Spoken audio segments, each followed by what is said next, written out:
Fridtjof Schuon, résumé de la métaphysique intégrale, chapitre 4, dimension de la toute-puissance.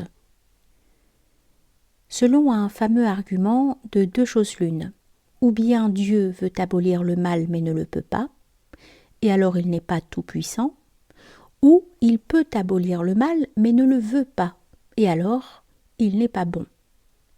Nos lecteurs connaissent notre réponse. Dieu peut abolir tel mal, mais non le mal comme tel. Tout mal, mais non la possibilité même du mal, car cette possibilité est incluse dans la toute-possibilité, sur laquelle Dieu, la personne créatrice, n'a pas de pouvoir étant donné que la toute-possibilité relève de l'essence divine même, et que l'essence est avant la personne, le surêtre, ou le non-être, est avant l'être. La divinité suprapersonnelle détermine le Dieu personnel et non inversement. Nous avons cité plus haut ce postulat augustinien. Il est dans la nature du bien de se communiquer. Le surêtre étant l'essence de tout bien, donc étant lui-même le souverain bien. Il possède la qualité intrinsèque de rayonnement. Or rayonner, c'est d'une part communiquer un bien, et d'autre part s'éloigner de sa source.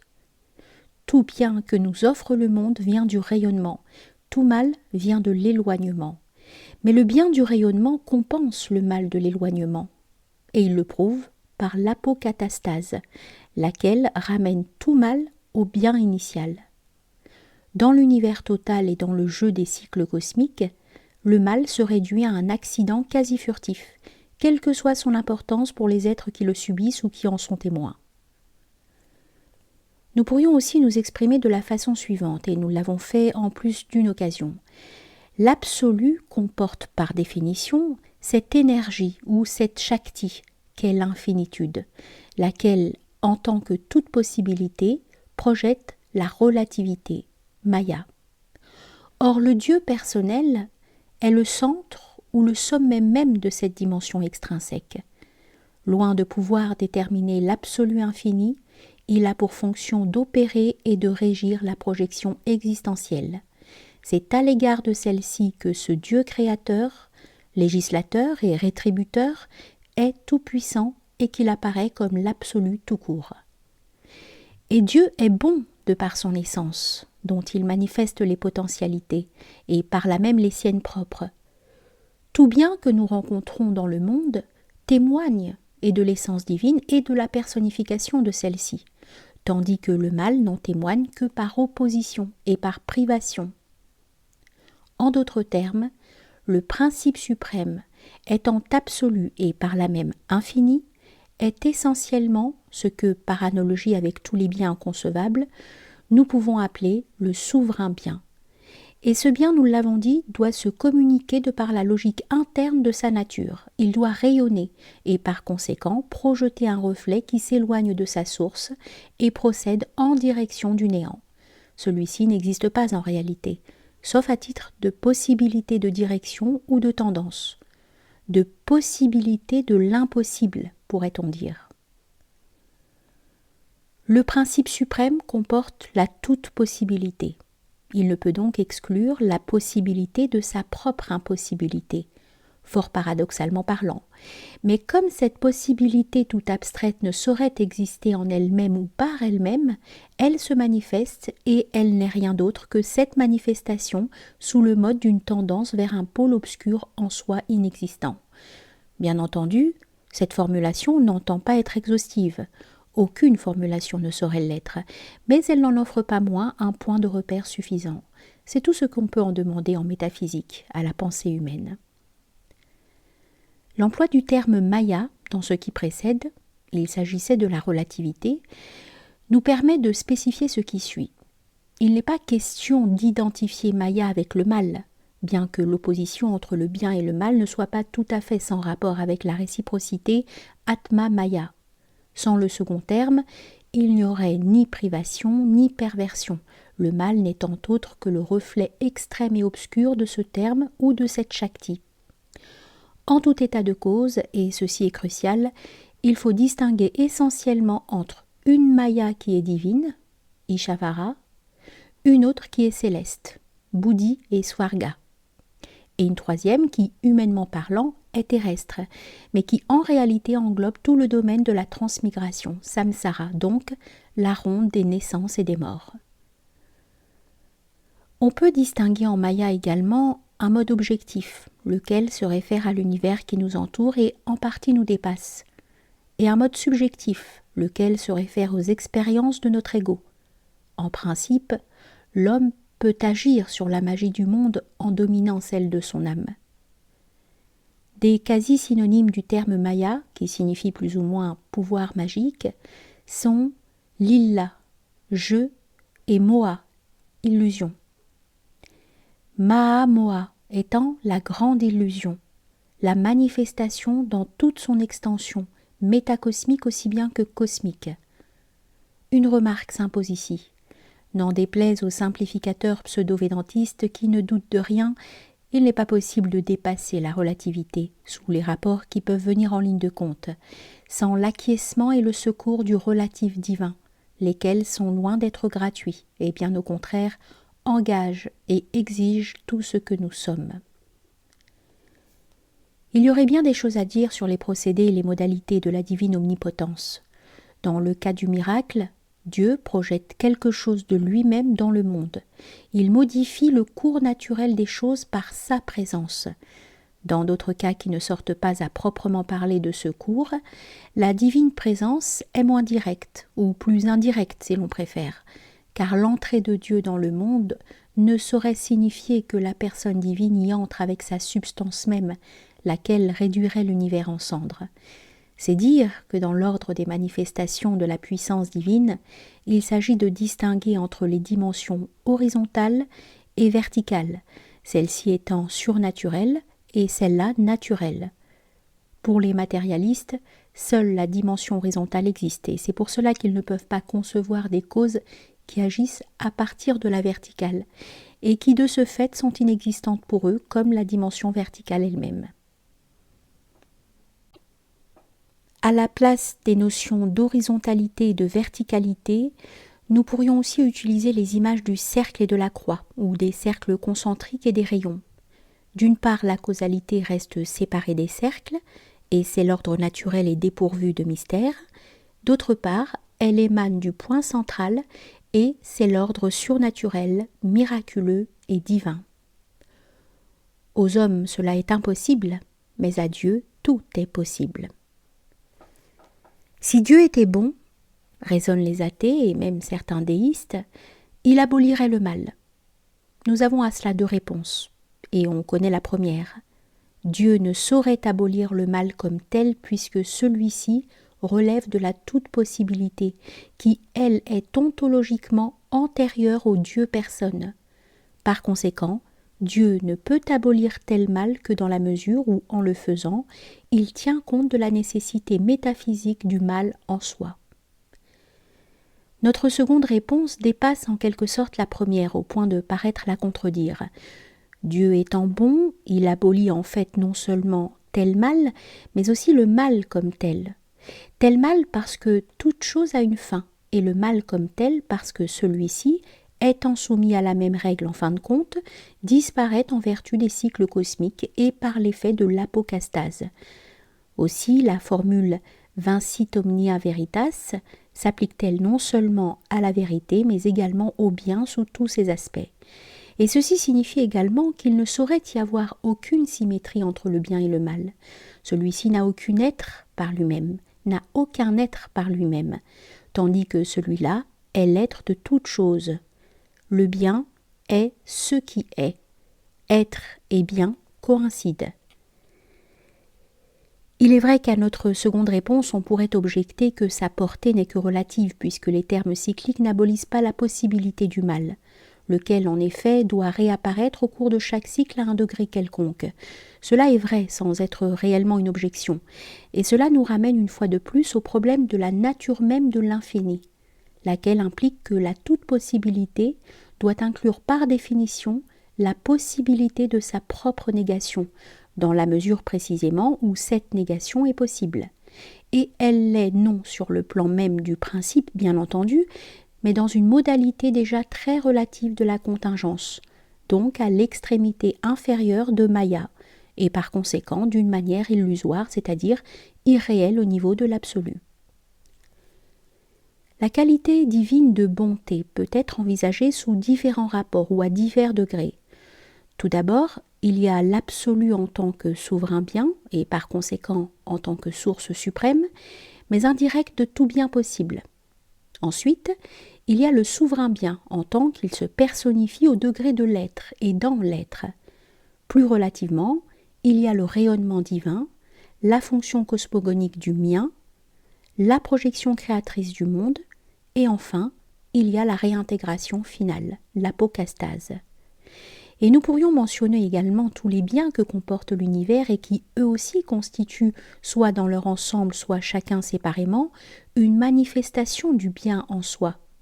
En ce sens, tout bien est indirectement une théophanie. D'aucuns pourraient nous reprocher de donner à la notion du mal une portée métaphysique alors qu'elle n'a à leur avis qu'une portée morale et sentimentale. Ce que nous contestons, car nous pensons avoir le droit d'appeler mal une chose qui s'oppose ou croit s'opposer au réel, de l'appeler ainsi en tant qu'elle s'oppose au réel et par conséquent à nos intérêts ultimes, mais non forcément sous d'autres rapports, non sous celui de l'existence en tout cas, si sous celui de telles fonctions nécessaires à l'équilibre du monde, ni sous celui de telles fonctions nécessaires à l'équilibre du monde. L'antagonisme entre le bien et le mal est en quelque sorte le combat entre l'être et le néant, lequel se livre dans la mesure où l'être prête au néant une certaine existence. Toujours dans le contexte du rayonnement nécessaire du divin soi, lequel est, selon les sophies, un message de lui-même à lui-même.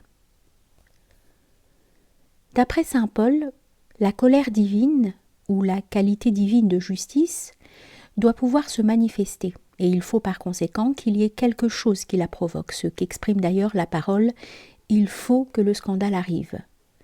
À un point de vue quelque peu différent, nous dirons que ce bien particulier et contrastant qu'est la victoire sur le mal, ou la délivrance d'un mal, présuppose évidemment un mal sur lequel elle puisse s'exercer et qu'elle puisse abolir.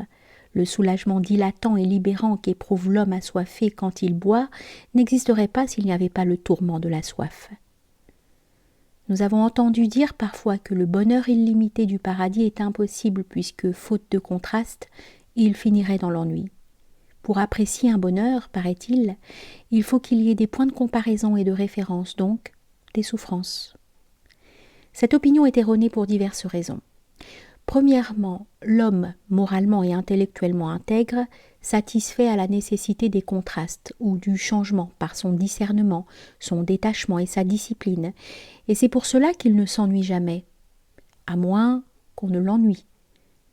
L'homme supérieur à l'intuition des archétypes et des essences et se maintient par là même dans un équilibre surnaturel, du fait que sa vision des choses débouche sur l'infini.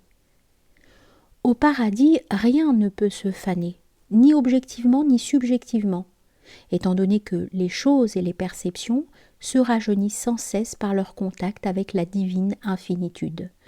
L'homme se trouve alors affranchi, non d'un certain besoin de jeu compensatoire ou de rythme sans doute, mais de la nécessité psychologique ou morale de changements contrastants.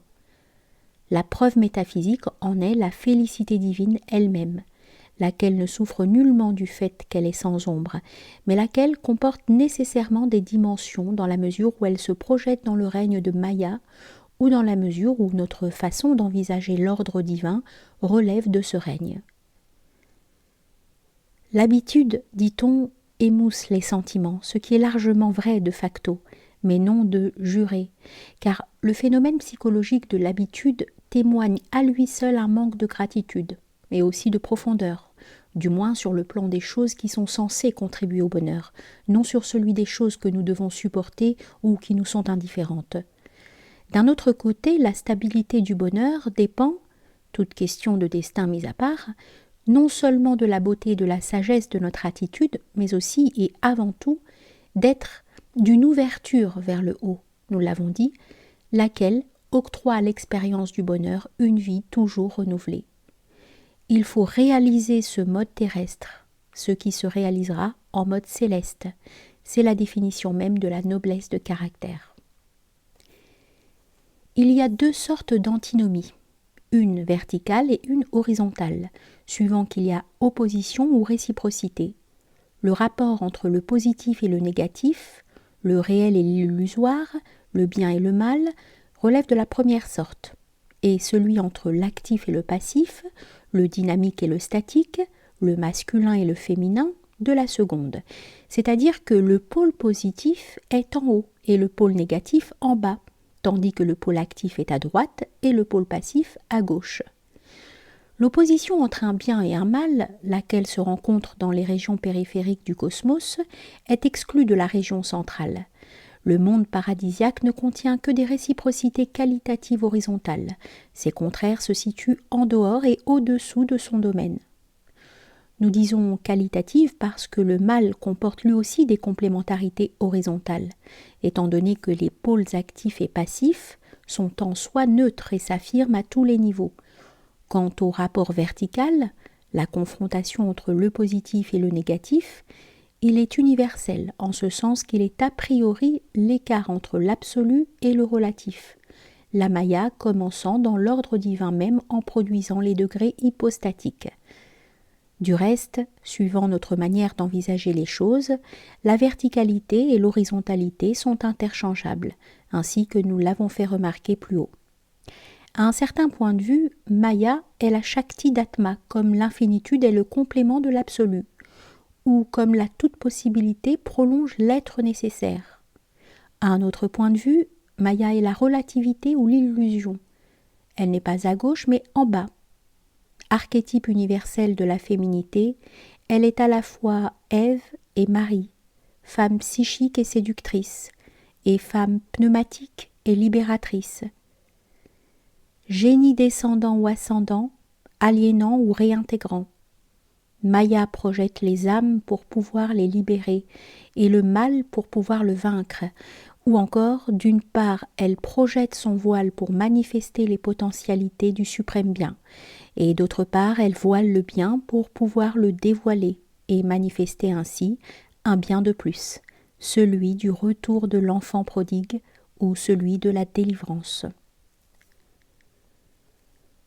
Il vaut la peine de rappeler ici que la doctrine hindoue rend compte de la possibilité du mal moyennant le concept de la triade universelle Sattva, Rajas, Tamas, à savoir analogiquement parlant la luminosité, la chaleur, l'obscurité. Cette dernière étant non le mal comme tel, mais la racine ontologique de ce phénomène dans certains symbolismes, même dans la Bible incidemment. Il y a néanmoins une coïncidence de facto entre la fonction punitive et destructive de Dieu, personnifiée dans l'Inde par Shiva, et le génie du mal, le Satan des Sémites.